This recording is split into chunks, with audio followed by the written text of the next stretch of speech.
So welcome to the latest episode of Gallifrey Pirate Radio, where we are joined by Chris-Rachael Oseland.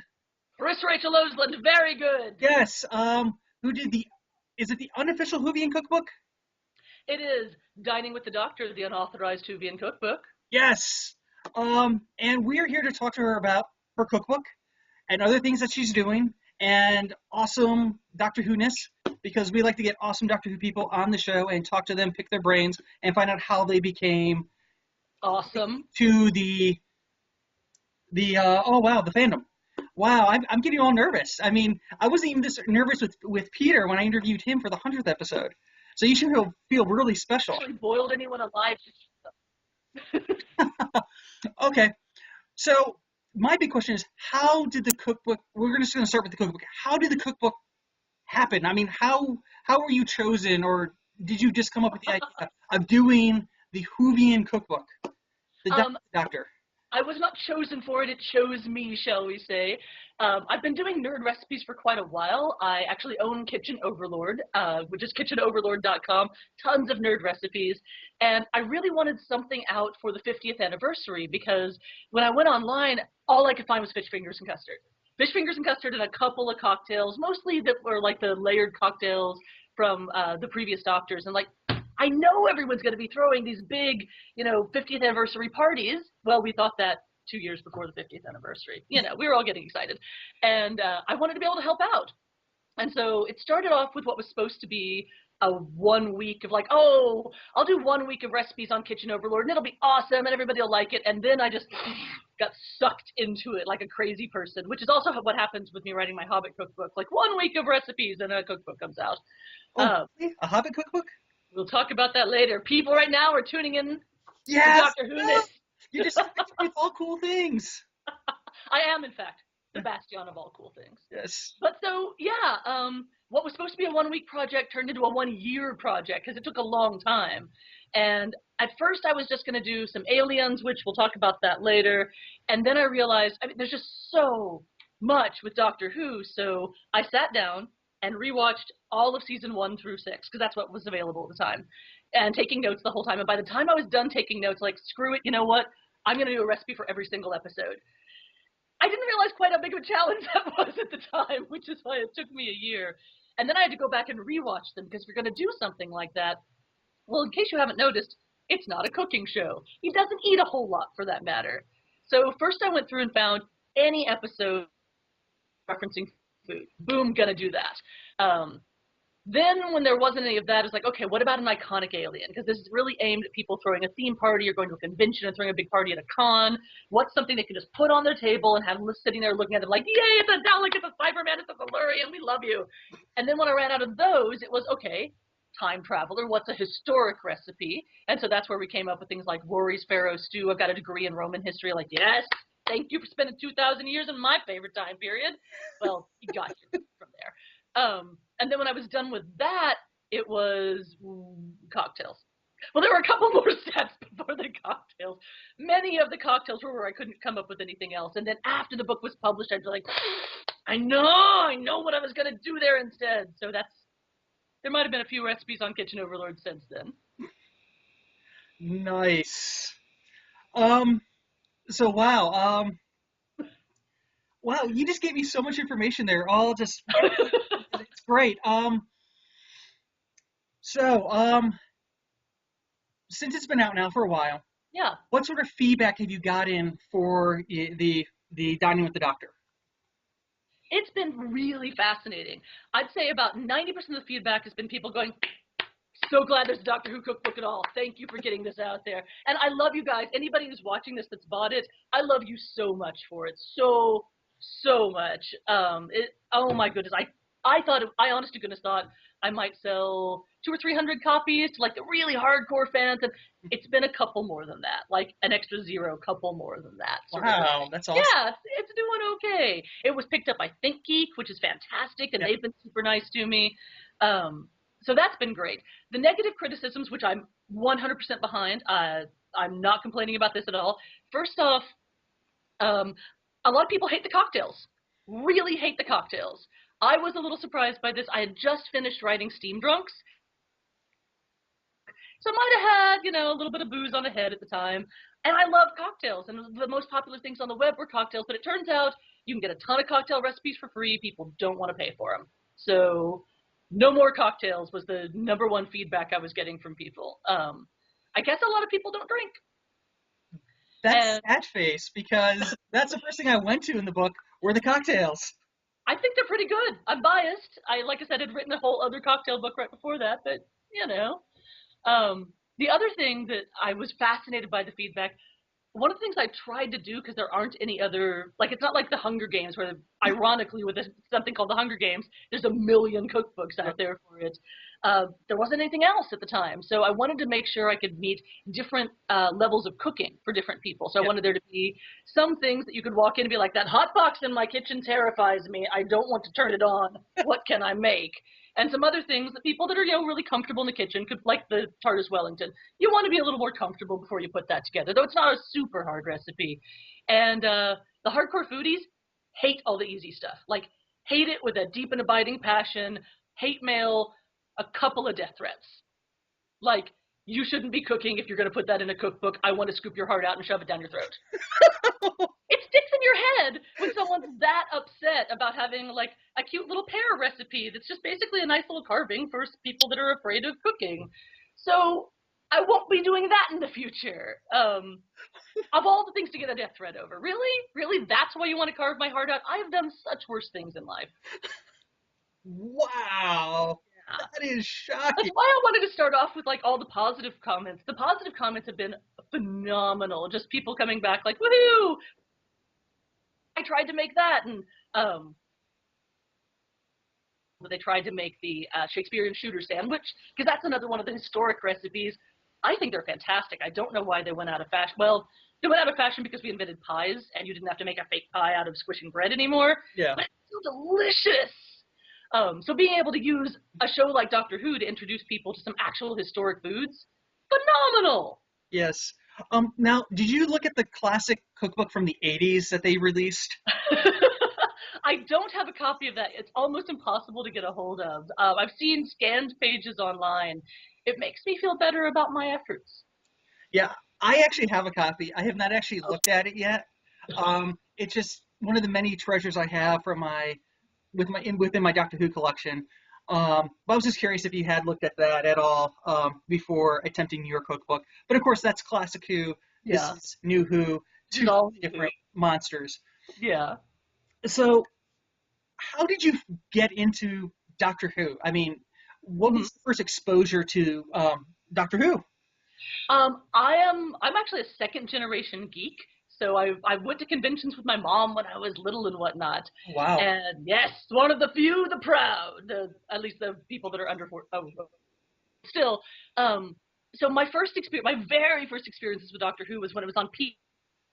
And my mom, bless her heart, just wanted me, because I was really too young to be staying up that late. So when that vortex music would come on, she would run up and tell me, "Oh my goodness, the vortex in the TV, it's going to eat you. You better get in bed right now or you'll just get sucked right into it." And I would go hide under the covers every time I heard the music. I'd go hide under the covers. But then she didn't get sucked into a vortex, and I wanted to know what was going on. So as soon as that part was over and she's sitting in front of the couch, I'm creeping up behind the couch and peeking over the top to see what's going on. And then before the credits, don't get sucked into a hell dimension, back under the covers. And of course, I'm sure she knew this was going on, but it got me to shut up and stay in bed. So who's your first Doctor? Of Tom Baker, of course. Everyone's first Doctor, I think, at this point is Tom Baker. So who's your favorite now? Because, I mean, we have classic and New Who. I mean, who has really captured your hearts? Okay, this is the answer where everybody wants to shoot me for this one. My favorite Doctor is always the current Doctor, like every single time. So Matt Smith is still my favorite right now because we haven't really seen Capaldi in action. I'm pretty sure, like, we all go through this phase. As soon as you hear that one of them's going, like, no, you can't, no! And then tearing of the hair, ripping of the clothes, wailing and gnashing. And then, the first time you seem like, I'm going to hate him. I'm just, one season. He only gets one season. Get rid of him now. And then 4 episodes later, we're all like, I love him so much. I can't believe I ever had any affection for that last guy. And this happens every single time there's a new Doctor. You know it does. So what I'm waiting for at this point is that moment with Capaldi where I'm like, he's not some creepy Roman in a sculpture anymore. He's my doctor now. And I give it 5 episodes. That is awesome. You're cracking me up here. No, actually, I was actually ready for Matt to go. He had his time, and if he was going to leave, he chose at the best possible time at the anniversary. And I'm excited about Capaldi now. I cannot wait to see what he brings to the role, especially because there's that sort of third Doctor feel to at least his outfit so far and the poses they've done. So, you know what? I'm looking forward to it. I gotta say, as far as it was time to go, I'm kind of ready for a new showrunner, I gotta say.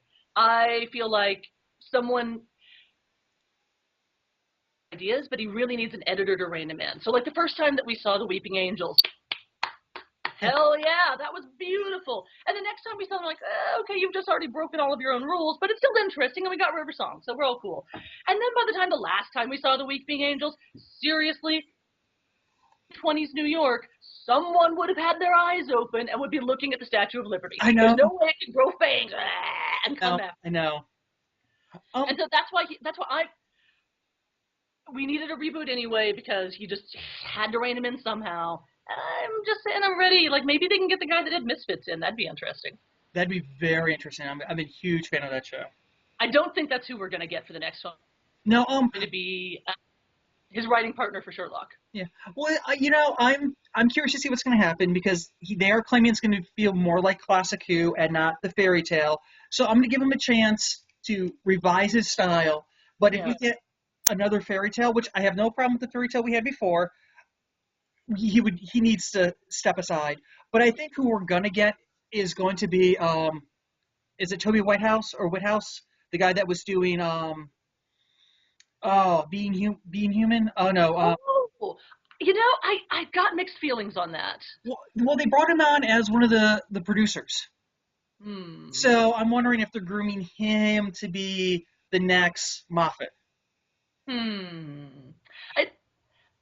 I like both the British and the American Being Human. I actually like the American Being Human a little bit better. The problem with not just Being Human, but many, many really good British science fiction series, in my opinion, is like that first season, you're like, just give me some popcorn. I can't stop watching. Yeah. And then the second season, they just like throw all that out the window and try something entirely new. And by the third season, they've actually completely recast it and have changed all the continuity, like Primeval, frankly, Misfits as well. Oh, yeah. Don't get me wrong. I'll watch it. If it's on BBC America, just sign me up. I'm there. Or if it's on Netflix. Yes. Yeah, no, I'm July or the fall can't come soon enough, because I want to see what we get with Capaldi. I do too. I think one of the interesting things we're going to get, in my opinion, is because he's an older Doctor, they're not going to have the romance aspect of it, which I'm ready for. Yeah, I agree. And even though technically all of them are about the same age, I mean, once you're past 900, give or take, it makes a difference. But because he's physically manifesting as older, I think we're going to get a different type of plots and a different type of action. And I think that that's something the show could really use right now. Yeah, because that's what the show's about. It's about change, being different, being fresh. And yeah, it's time.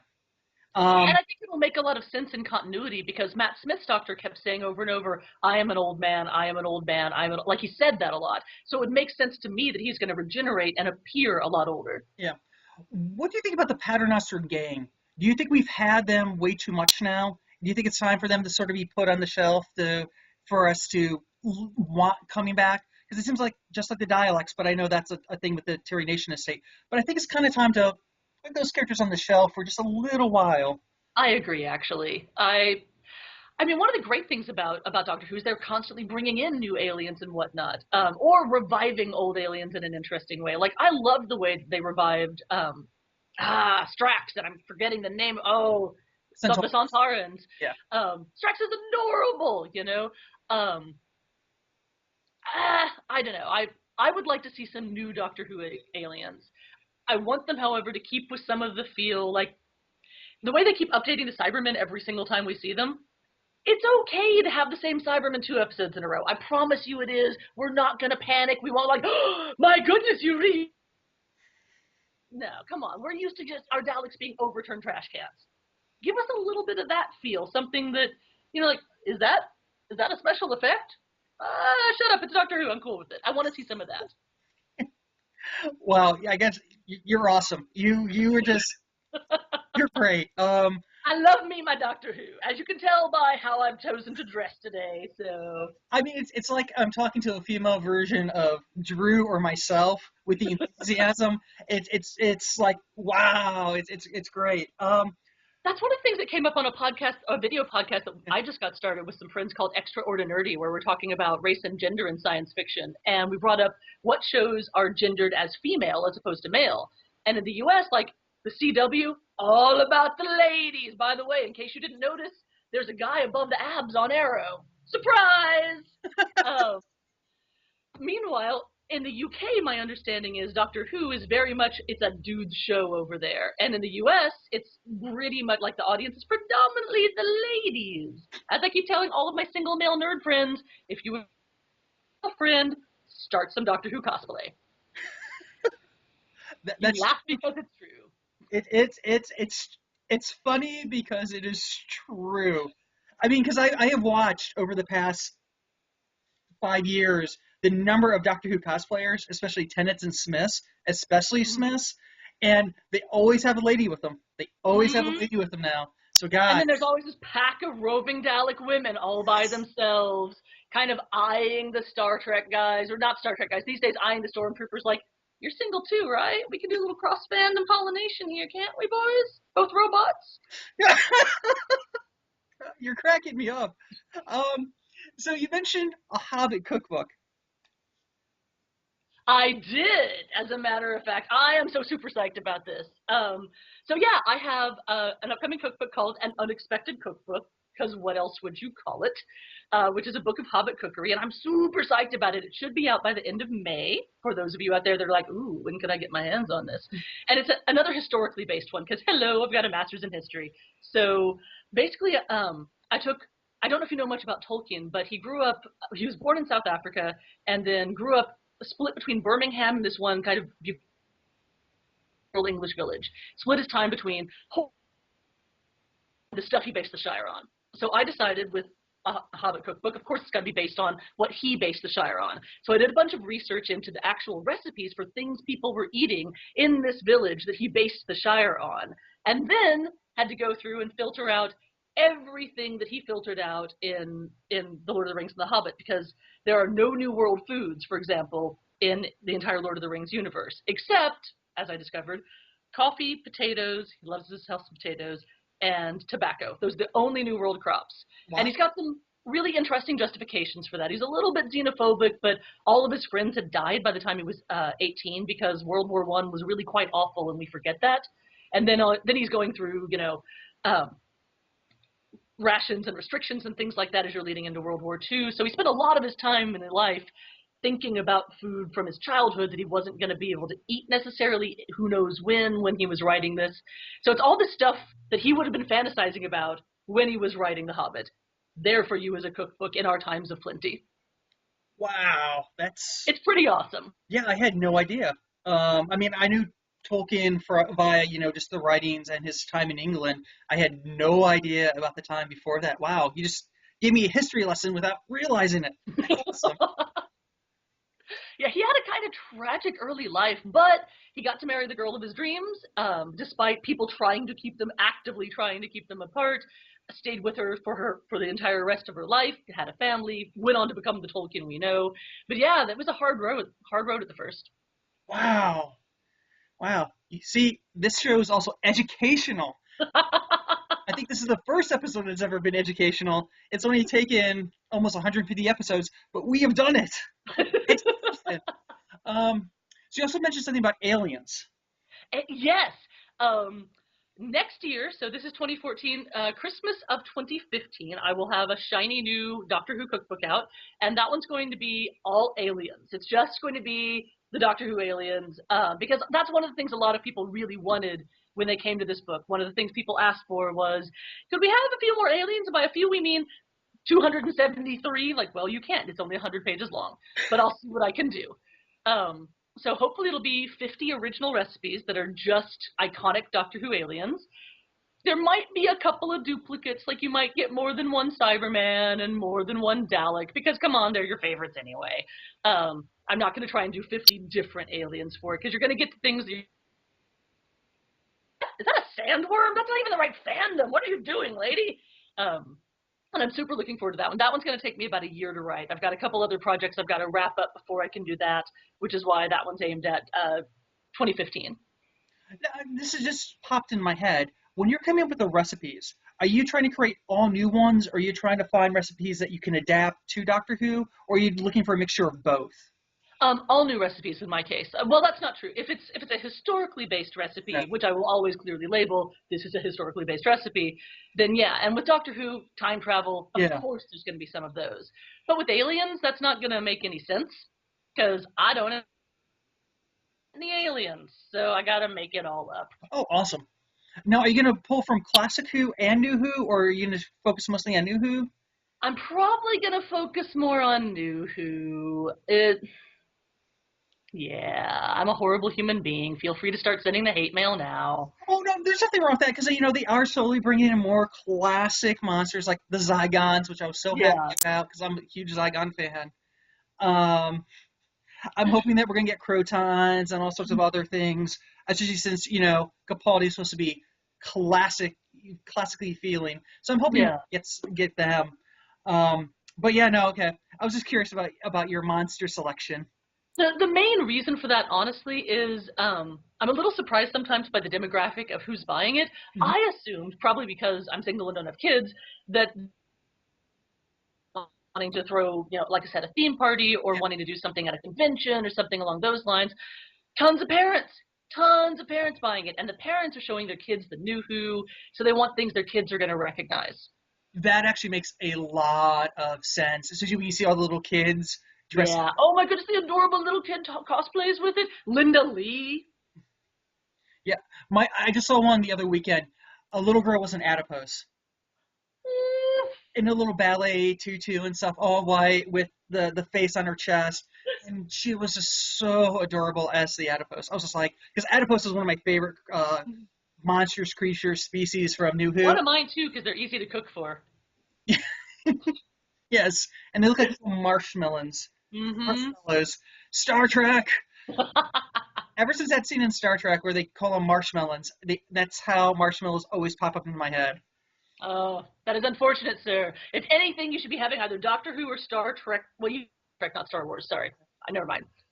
I am not a huge Star Wars fan. Go ahead, just keep sending the hate mail in, boys and girls. It's the thing is, I'm not a princess or a prostitute, and George Lucas made it really clear that since I'm not actually welcome in his universe. I'll go hang out in Star Trek, thank you very much, where I can be a princess or a prostitute or a starship captain or a cook or whatever I want to do. You're killing me.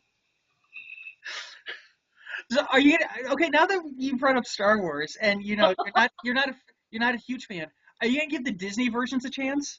Totally, 100%. I think what this franchise needed, because Disney's bread and butter is those princesses, and they may not be the most politically correct things, though they're getting better with a lot of the princesses. At least I understand. My eyes bleed when I try to watch their cartoons. Pixar's different matter. Pixar's awesome, but yeah, I think like they're going to go in knowing how to do the merchandising to children. They're going to go in acknowledging that, like, hey, girls might want to watch this as well as boys. In fact, they're going to want to make girls watch it as well as boys.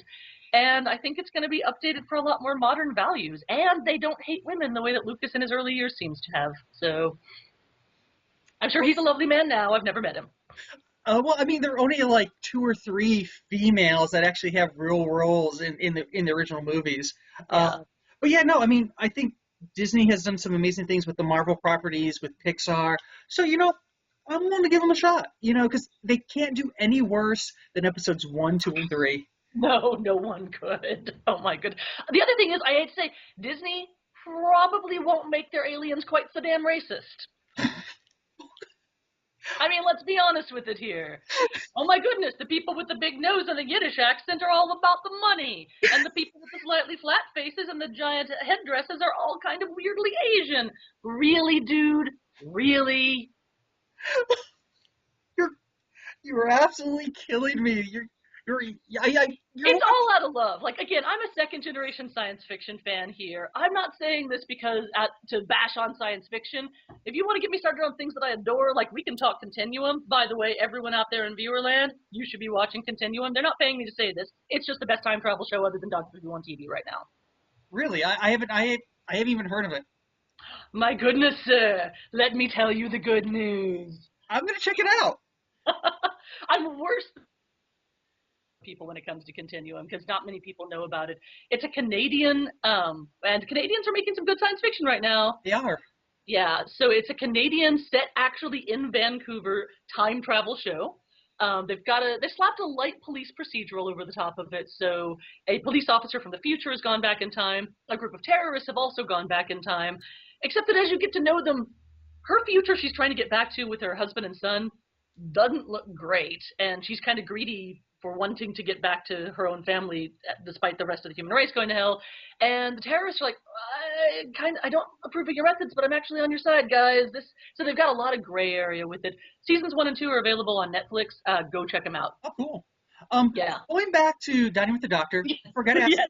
Where can people get a copy of Dining with the Doctor? Oh, of course. You can get this exciting goodness at Geek. I love them for buying it. And you can also get this exciting goodness at Amazon.com. It's only available at those two right now just due to distribution issues and whatnot. But who buys their books anyplace other than Amazon these days? I don't know, because I'm starting to love Amazon more and more and more because they'll deliver stuff to my door, be it DVDs, Yep. movies, or books, or Yeah. toys. Yeah, I'm getting really selfish about that. I really want their drone system to come into play. So when I buy like a Doctor Who DVD that I just happen to want to watch, it will be at my house within a half an hour. I mean, I don't have to drive anywhere. It's just delivered to my house. Prime for probably 6 or 7 years now, like back when it was just free shipping. And now they've thrown on, like, you get a free Kindle or a rental Kindle book every month, and you also get all these streaming video and whatnot. Again, they're not paying me to say this, though, kitchenoverlord.com if you want to pay me to say it. But in all seriousness, I don't know why you wouldn't. If you're going to buy anything at Amazon, it's worth it for the cost of the shipping, plus you get the free books and movies. Yeah. No, I'm a member too. I heart it. Now, do you ever make it out to any science fiction fantasy conventions where people can actually meet you and get the book signed? I would love to do more of that. Right now, I'm actually a full-time writer, which is phenomenal and a wonderful thing. But I don't know if you've heard, I've got a little secret for you here. Writers don't make much money. I know. Yeah, it's shocking. Yeah. Shocking, sir. And so I'm not making it to as many as I would like. I made it to Dragon Con last year. I hope to make it back this year. After this, I've just got to look at my schedule and see. I mean, part of the problem also, I love Austin, but I moved to Texas, and it's, again, they put the shock collars on you, so if you want to leave Texas, you've got to get past that part to begin with. Plus, the closest thing outside of Austin is an 8-hour drive. Well, it's more like a 10-hour drive because of the whatever. Couple places I lived, like Chicago, there's tons of stuff nearby. Louisville, Kentucky, there's actually a ton of stuff nearby. So I could just go to 4 or 5 conventions a year and drive to them really easily. There's crickets. There's nothing from here that I can get to without a long plane flight. So it's a much bigger commitment than I was expecting when I moved here.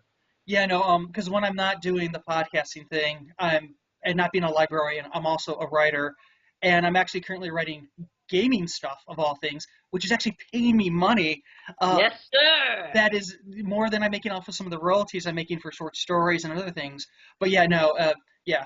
If it wasn't for my library job, I wouldn't have my benefits. I wouldn't have most of the money I make. But yeah, I understand. And yeah, only a very small part of us are able to do it. Like, I really feel like I am truly blessed to be living the dream, because in addition to this, I've also got, and I don't have a copy of it sitting in front of me, so I can't hold it up dramatically, but I've also got Wood for Sheep, my Unauthorized Settlers of Catan cookbook.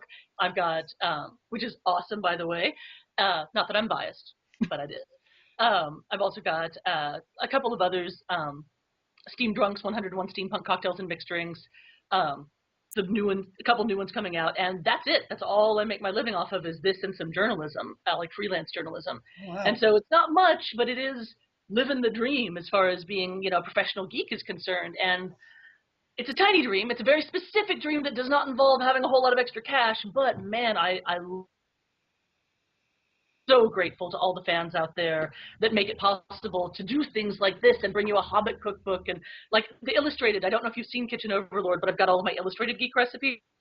And the illustrator and I are going to have a Kickstarter in April, late April on that, so that we can bring you an actual much higher quality paper than this book is on, like nice glossy pages, beautiful illustrated cookbook of all those recipes. Oh, awesome. Yeah, definitely make sure you let me know when your Kickstarter goes out, because I will send it out my way Share too. with the world. Yes. Yes. Oh, speaking of Kickstarters, while I'm pimping other people's goodness, I understand you're going to get off to the inspector yourself soon? Yes, we're lining it up. We were supposed to do it a while ago, but scheduling is always difficult to get everybody lined up. But yes, at some point we will be talking to Inspector Spacetime himself, which we're excited about. But yeah, ladies and gentlemen, he's got a Kickstarter. Oh, not Kickstarter, excuse me, an Indiegogo campaign. Yes. I messed that up. I did get to interview him. I can send you a link to that. But more important than my link, because you guys can see my face right here now, go to his link and give him some money, because I want to see the Inspector Spacetime movie. You get to watch it too, but I want to see the Inspector Spacetime movie, so give him money to satisfy my needs. Well, I'm excited because he has some other doctors. I know! And the whole thing with all the unnamed doctors, like this unnamed Dr. Vortex, you've got Robert Picardo in there playing the unnamed doctor from Voyager, being an unnamed doctor in Inspector Spacetime, just... Yeah. My nerd heart has grown 3 sizes big. And from what I understand, McCoy and Colin are both involved with the project, hopefully. I didn't hear about Colin being involved. I don't know if that's true or not, but I've seen a lot of I don't know if they're rumors or just stuff I've seen on the net that has attached Colin to the project as well now. That would be awesome. Yeah, right now, I mean, just the fact that they've got Robert Picardo and Sylvester McCoy. Yeah. People, give him money. This movie needs to be made. And Inspector Spacetime. Yes. Wow. Very funny thing about it. When I first came up with this idea 3 years ago now, I started by pitching it to several different publishers, both cookbook publishers and some science fiction publishers. And the ones that didn't send me just a generic form, like, never mind, which is fine. You get lots of those. Flat out said, multiple publishers said, there is no point in writing this book. There's no audience for it. Publishers honestly believed that there's no audience for this book whatsoever, because clearly they've never actually spoken to a Whovian.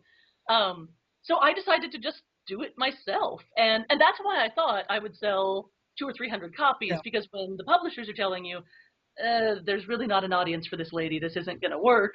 And then again, as I said, couple more than that. This brings up an interesting question, because I talked to other people that have actually worked officially on BBC and Doctor Who.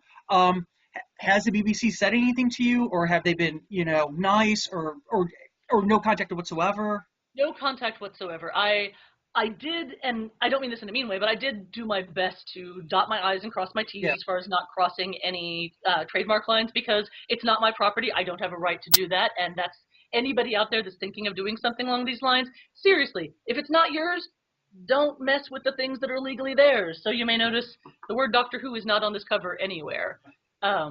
And all the photos inside are just photos of the food, which was a cool challenge for me, because if I can't evoke it with the food, I didn't do it right to begin with. Yeah. So there's no action figures, there's no backdrops like what I'm sitting in front of right now, nothing, just pictures of the food.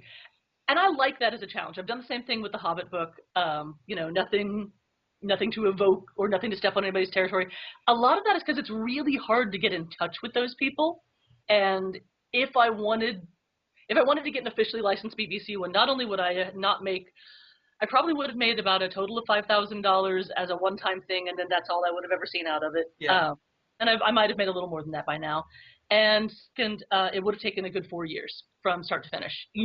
This book would not be out yet. Yeah. So I'm kind of cool with the indie route. I can get things out to people faster. I can get that feedback from fans and go and do things like Kitchen Overlord's a great place where people I would like you to do this. Great, I'll do that, and maybe it'll be in a cookbook later. That's awesome. Yeah, no, I think the BBC is also realizing just how big the fan base is, and a lot of things slide. Because honestly, if they wanted to, they could shut my show down so fast. But I also know that they've also helped a lot of the fan films. They've given them audio files. They've given them nods, But yeah, I gotta say, I think the BBC actually understands the fandom and is letting us have a huge leeway with the property right now because they are also so controlling about the stuff that they release as well. Yeah. Well, I feel like there's a huge, this is a good example of the difference between the BBC and Fox. The BBC, I'm 100% serious. No. The BBC gets that the best way to get more people into the show is to let the fans be as fervent as we want to be and encourage one another. Yeah. And the more that they let us get out there and say, hey, you know how awesome this is? Go throw a party and make a bunch of food. Go listen to somebody's podcast when the show's not on the air. Keep that fervor and enthusiasm alive when there's not an episode on the air. They get it. Whereas Fox, on the other hand, is like, touch our property and we'll kill you. Yeah. No, I mean, I know people that have dealt with Fox, and the infringements and stuff like that, and I absolutely think it's silly. And I think the silliest thing that I heard thus far was Jane Hats. Yeah. I was just like, really? Yeah. And again, it was legally their right to do that. The timing was the unfortunate thing because they waited a decade. Yeah. And so when you've let people do something for a decade and then don't give them any more, like I think if they had, in all reasonable seriousness, stepped in and said, okay, we're going to make these ourselves now. It's ours. It's our right to. We're going to give you 90 days to shut down your store. Yeah. Yes, people still would have kicked up their heels and said this is unfair, but it would have been a lot better than shutting down Etsy shops that have tons of other things and only have this one item there. And I think that fans would have gone, okay, it's their property. That's cool. They gave us some warning. Fair's fair. Instead of just boom, hammer time. Wow. Wow, it's so amazing because honestly, if you're a Dragon, I want to meet up. I want to do an interview with you in person, just talking about nerd things, Doctor Who, everything in between. Because I got to say, you by far have been one of my favorite interviews thus far. You just bring so much energy. I mean, this is just, I'm like, wow. It'd be great to have you on on a weekly podcast or just because so much energy. Can I pimp one more thing before we wrap up? Yes, pimp away. Well, let me get out my list now. I have. Speaking of energy, I have an actually shiny new web video series called Sci-Fi Life Hacks. If you go to YouTube, just put in the search Sci-Fi Life Hacks. I'm up to episode 4 so far. I do actually, in all seriousness, some of those come from people that have written in saying, well, what if this happened? What if you went through Primevals? Like, for example, what if you went through one of Primeval's anomalies and, you were in the past and you could just sell the dinosaur meat? Like, I'll work on that for you. We'll come up with an answer for that, put it on a Sci-Fi Life Hack. They're short. We're going to make sure we link all your different shows, all your different projects underneath this video and on our Facebook and on the website. We are going to just put it all out there because you rock. So I've got that one, and then I've got a brand new one. The pilot episode's out. The quality of the video and the audio was terrible, so we've refilmed things, and we're going to start a new one. But it's called Extraordinary, where you've got an exciting glow-in-the-dark white woman. Yes, moonlight reflects off of my skin, along with a African-American guy and a Hispanic guy, and the three of us get together and discuss race and gender in science fiction culture. Wow. And we've got some really interesting things like my Lego rant that's coming up and why you shouldn't let your little boys watch the Lego movie. I'm curious about that.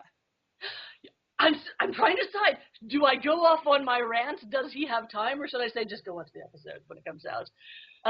Anyway, well, I feel like it's great. We're teasing episode because right now I want to watch the episode, even though it's not out yet, because you have me very interested to find out what your rant's about and why you don't want little boys to watch that movie. I am dying to find out why. I've got 2 other people that are invisible. They're beside me right now in front of the screen if they were in my house recording an episode. 2 other people that actually agree with me, one of whom is in fact a father. So we'll see. We'll see how that goes. Can't wait. I said I can't wait. I'm definitely going to watch that episode. Excellent. And of course, visit kitchenoverlord.com. If any of you out there happen to want to see a product reviewed, happen to be the company that would want to see a product reviewed, as long as it's a nerdy product. I mean, I'm not going to review a spatula, unless it's one of those Star Trek spatulas that has a little extender thing. I'd review that in a heartbeat. But you know what I mean when I say random spatulas. Pistachios. I don't know, unless you can find a nerdy pistachio for me. I could make pistachios. Anyway, crickets over there. Yes, I would like to make some more money for my site so I can go to conventions and sell these lovely things to you. Not just not on a panel because they won't let me be on those for some reason, but in the hallway, hunt me down. I'm probably dressed like this.